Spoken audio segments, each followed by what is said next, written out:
सूक्ष्म समृद्धि विज्ञान चैनल में आप सभी सुधी दर्शकों का मैं सुशील कुमार शर्मा हार्दिक स्वागत करता हूं। मैं कुछ मुद्दे से हट करके आजकल बात कर रहा हूं, लेकिन आपको मैं बता दूं कि ये मुद्दे भी इतने ही ज़रूरी हैं जितने कि आपकी अन्य आवश्यकताएं। क्योंकि मैं धर्म के विषय में, राष्ट्र के विषय में अपनी स्पष्ट नीति रखता हूं, इसलिए मेरा ये कर्तव्य बन जाता है कि आप लोगों से इस संबंध में चर्चा करूं। और ये जो वीडियो है अखंड सनातन भारत चैनल पर भी प्रसारित होगा, वहां भी जाके सब्सक्राइब कर लें तो महान कृपा होगी। सब्सक्राइब करें तो बेल का आइकन दबा करके ऑल पर सिलेक्ट जरूर कर लें। जैसे ही हम नए वीडियो डालेंगे वैसे ही आपको नोटिफिकेशन प्राप्त होगा और आप उस हमारे वीडियो को सर्वप्रथम सुन पाएंगे। एक ज्वलंत मुद्दा है। अभी कुछ दिन पहले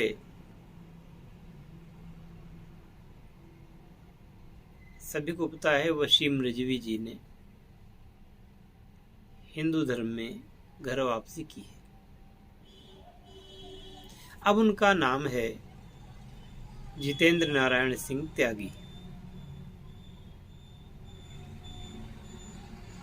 महाराज यति नरसिंहानंद सरस्वती गिरि जी महाराज ने उनको हिंदू धर्म में दीक्षित किया है और अपने भाई का दर्जा प्रदान किया है और उनके नाम के आगे त्यागी शब्द,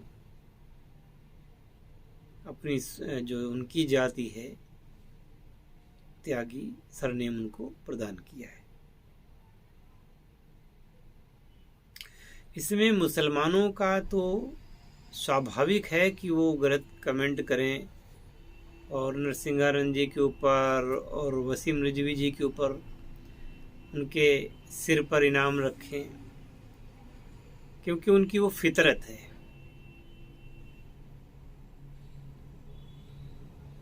उनका यही हमेशा से रहा है कि बस वो उनको मारना काटना यही सब पसंद है।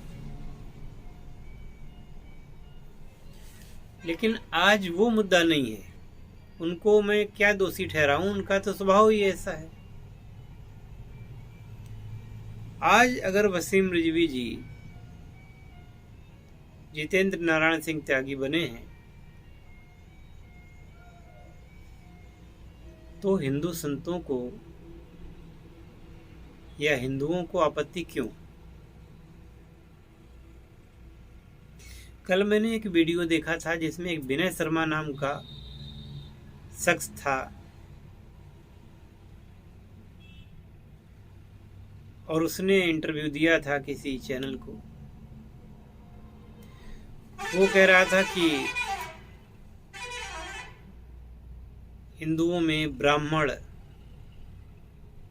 बनने के लिए कोई बन नहीं सकता, ब्राह्मण के घर पैदा होना पड़ता है, वही ब्राह्मण हो सकता है। ऐसी ओछी मानसिकता के कारण ही हिंदू धर्म का क्रमशः ह्रास हुआ है। आप ये बताइए कि ब्राह्मण के घर में पैदा होने से भी क्या ब्राह्मण ही पैदा होता है? तो फिर यह वैदिक उक्ति कहाँ तक सही मानी जाएगी कि जन्मना जायते शूद्रा संस्कारात् द्विजोच्यते। तो अगर संस्कार हो सकता है, वो द्विज बना सकता है, तो वसीम रिजवी भी संस्कारों के कारण द्विजता को प्राप्त हुए हैं। अब वह धूर्त कह रहा था कि वसीम रिजवी को ब्राह्मण ही क्यों बनाया गया, त्यागी ही क्यों बनाया गया, इनको दलित बना दिया जाता और कुछ बना दिया जाता। यह उस मूर्ख व्यक्ति की मानसिकता को दोहराता है, उसका ये कथन। वो अपने आप को ब्राह्मण समझता है, लेकिन ये क्षुद्रता, ये शूद्रता उसके अंदर बहुत गहराई से व्याप्त है कि कोई अपने उच्च कर्मों के द्वारा उच्च श्रेणी को प्राप्त नहीं कर सकता। आखिरकार विश्वामित्र जी क्षत्रिय कुल में पैदा हुए, ब्राह्मणत्व को प्राप्त किया।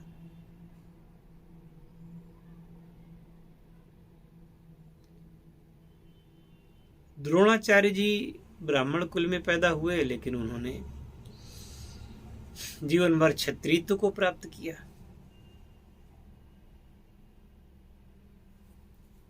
क्षत्रिय धर्म का पालन किया तो क्षत्रिय के रूप में ही लड़े भी और मरे भी।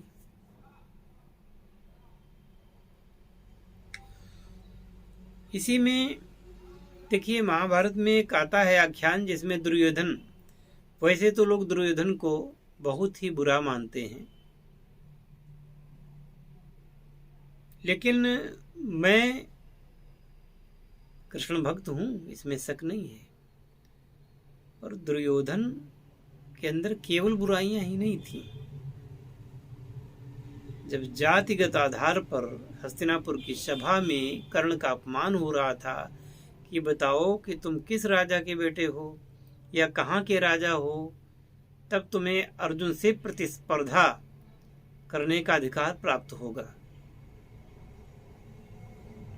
वहां पर दुर्योधन ये कहता है कि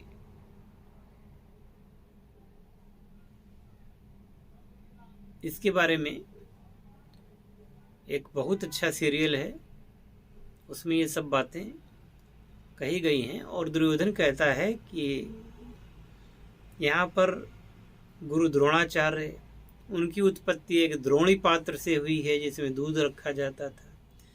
आपका क्या कुल है? फिर वो पूछता है कि कुलगुरु कृपाचार्य जी, आपका क्या कुल है?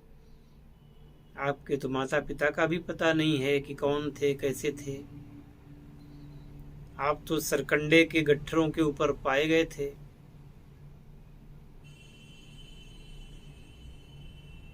वह ये भी कहता है कि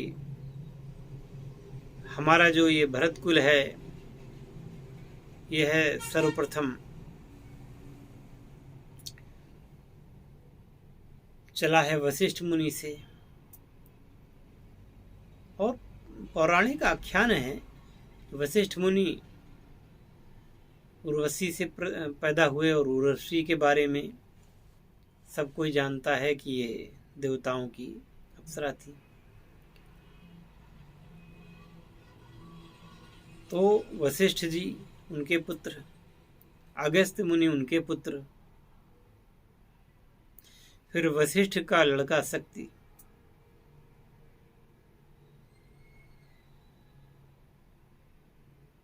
और शक्ति का पुत्र पराशर। शक्ति के भी बारे में ये कहा जाता है कि अपने पिताजी के मतलब शक्ति के मरने के बाद पराशर जब आए हैं अपनी माँ के पेट में, तो शक्ति के मरने के 20 वर्षों बाद वो अपनी माँ के पेट में आए हैं। यही बात दुर्योधन कहता है। पराशर, फिर पराशर का पुत्र वेदव्यास। वेदव्यास की उत्पत्ति कैसे हुई? फिर वेदव्यास के पुत्र धृतराष्ट्र, पांडु और विदुर। तो दुर्योधन कहता है कि हम लोग राज्य कर सकते हैं, हम राजा हैं, और कर्ण को जातिगत आधार पर अगर वंचित किया जा रहा है तो हमारा अपने कुलों को भी हम लोग तो देखें।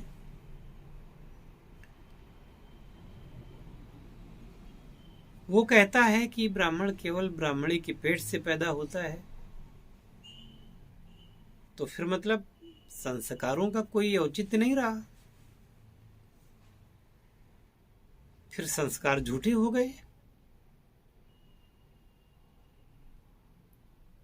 अब दूसरी तरफ से ये देखते हैं कि अगर मुसलमान पेट से पैदा होता है तो भारत में तो मुसलमान थे ही नहीं। आक्रमणकारी बहुत ही कम संख्या में आए थे, और वो आए भी थे तो उनके साथ कोई स्त्रियां तो नहीं आई थी। स्त्रियां तो उन्हीं लोगों की हैं। ये इतिहास गवाह है, मेरे कहने से नहीं, इतिहास में है कि राजाओं की स्त्रियों को, बेटियों को, ब्राह्मणों की बेटियों को, बड़े बड़े सेठों की बेटियों को मुसलमानों ने जबरन हथियाया और उनसे संतानें उत्पन्न की।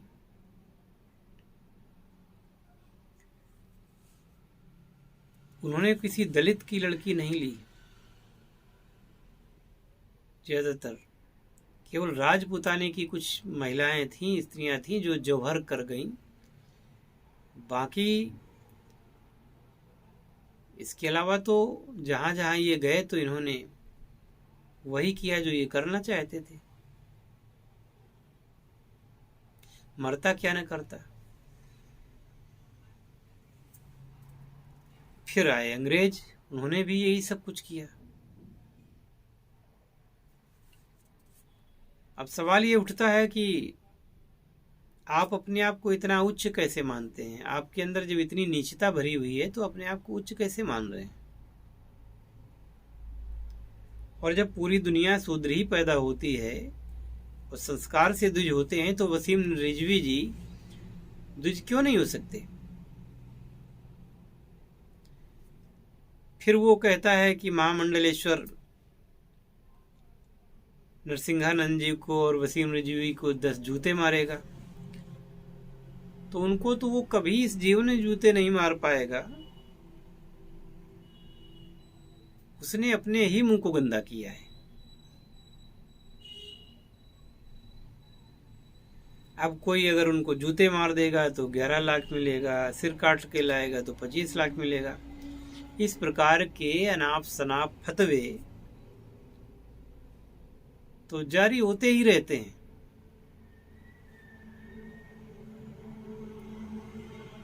और अगर कोई सच्चे मन से आपके धर्म को अच्छा समझ रहा है, आपके धर्म में आ रहा है, तो उसका सम्मान होना चाहिए कि नहीं होना चाहिए? जब माननीय योगी जी को कोई आपत्ति नहीं है, माननीय मोदी जी को आपत्ति नहीं है, तो ये छुट भइये इनकी क्या औकात है? कुछ संत आज आए बस योगी के खिलाफ, मोदी के खिलाफ, और ऐसे लोगों को हवा देने वाले बहुत सारे चैनल्स ऐसे ही चल रहे हैं, फर्जी टाइप से चल रहे हैं। अब चूंकि यूट्यूब चैनल पर कोई सर्टिफिकेट तो होता नहीं है कि इसको क्या बोलने का अधिकार है कि नहीं है, बस चैनल बनाया हो गया। विदेशों से फंडिंग होने लगी, कुछ मुस्लिम समाज से फंडिंग हो रही है, उनकी रोजी रोटी आराम से चल रही है। और आपको पता है इस काम के लिए, सवाल करने के लिए बाकायदे लड़कियां लगाई गई हैं, जिनको पत्रकारिता की ABCD नहीं आती। वो लड़कियां जाकर के उल सवाल संभ्रांत लोगों से करती हैं और कुछ मसाला ढूंढती हैं। बस उन्होंने ऐसा कहा, योगी जी को जनता ने दौड़ा के पीटा। अरे तुम्हारी औकात है? योगी जी को दौड़ा के कोई पीटेगा? वो प्रदेश के मुख्यमंत्री जी हैं, उनकी कितनी सिक्योरिटी होती है।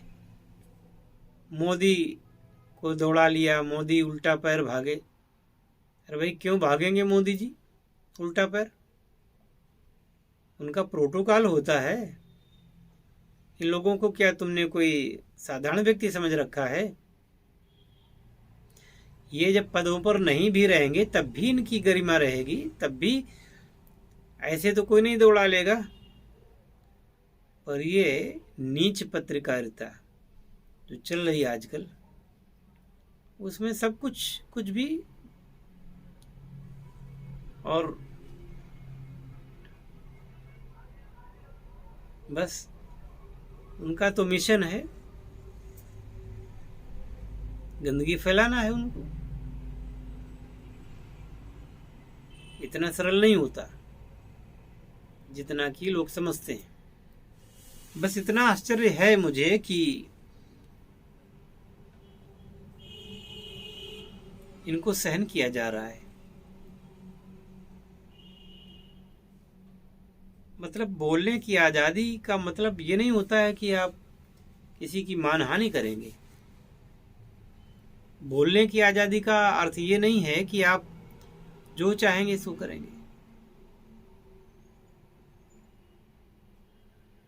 आप राष्ट्राध्यक्ष को गाली देंगे, आप मुख्यमंत्री को गाली देंगे, आप है ना राम को गाली देंगे, आप कृष्ण को गाली देंगे, आप शिव को गाली देंगे, ये कौन सी बात है? अरे मुसलमान गाली दे रहा है तो कहीं बात समझ में आती है, तुम क्यों दे रहे हो? लेकिन आजकल का आदमी नीच इतना हो गया है कि उसको थोड़ा सा पैसा मिला या थोड़ा सा उसको ये लगा कि ऐसा मेरे बोलने से मैं बहुत लोगों में सेलिब्रिटी हो जाऊंगा, प्रसिद्ध हो जाऊंगा, मुझे वोट मिलेगा या मैं ऐसा बनूंगा वैसा बनूंगा। तो ये 4 दिन की चांदनी होती है, कोई किसी को याद नहीं रखता। हाँ, ईश्वर की दृष्टि में आप पापी जरूर बन रहे हैं।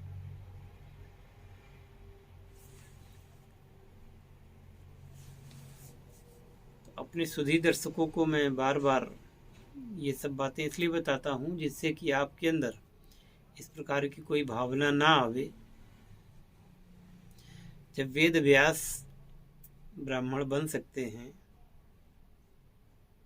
जब वाल्मीकि ब्रह्मर्षि बन सकते हैं, जब हमारे पूजनीय विश्वामित्र जी ब्रह्मर्षि बन सकते हैं,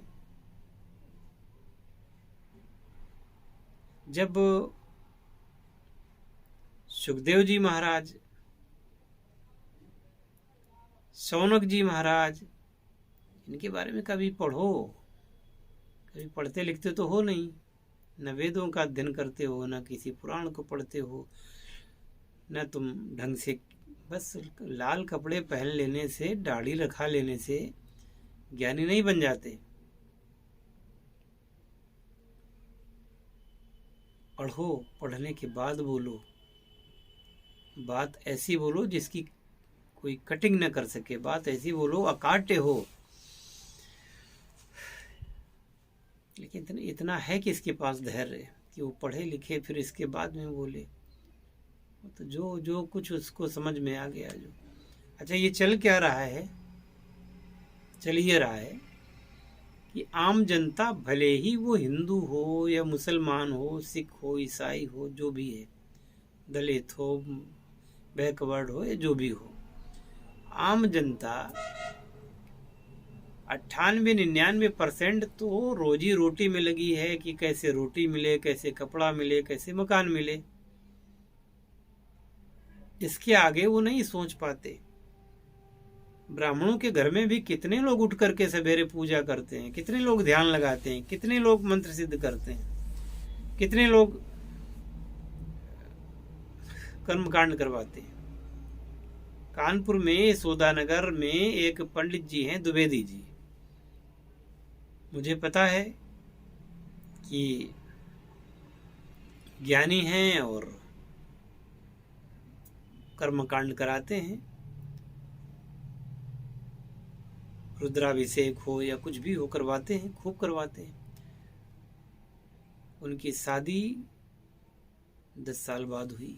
कोई अपनी लड़की कर्मकांडी ब्राह्मण को देने में हिचकता है। वो कहता है इंजीनियर हो, वो कहता है टीचर हो, पुलिस में हो, वकील हो, कुछ भी हो, पंडित ना हो।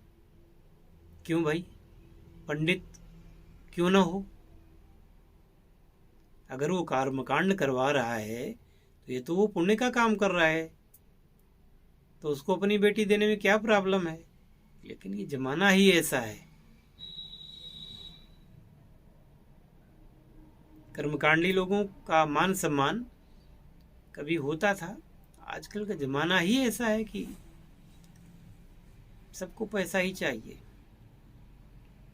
ये नहीं देखना कि चरित्र कैसा है उस व्यक्ति का, अच्छे चरित्र वाला है, अच्छे स्वभाव वाला है ना, ये नहीं देखना है।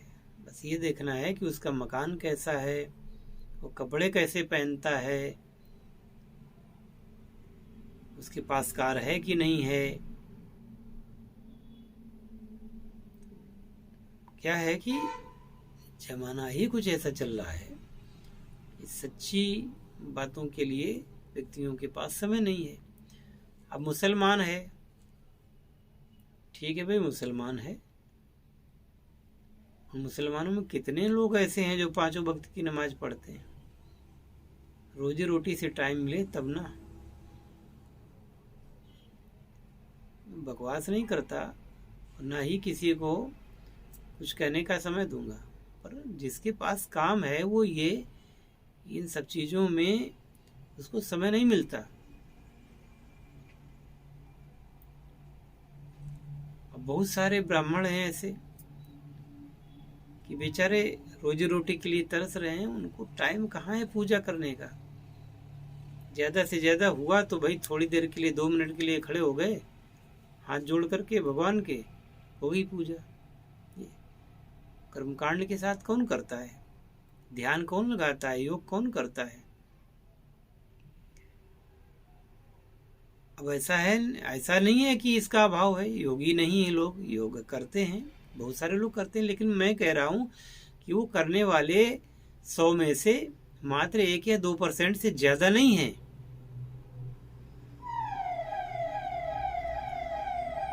लेकिन दुकानें फिर भी चल रही हैं।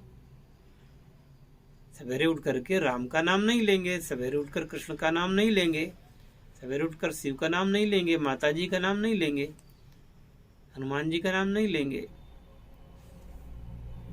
लेकिन गर्व से कहो कि हम हिंदू हैं।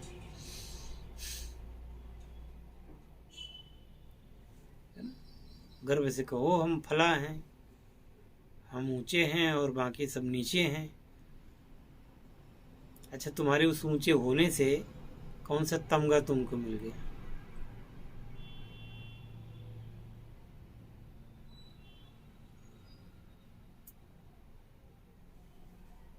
और इसी वजह से ये जो दर्प है, ये अहंकार है, इसी की वजह से लोग फिर दलित एक्ट में गए हैं तो जमानत नहीं होती है।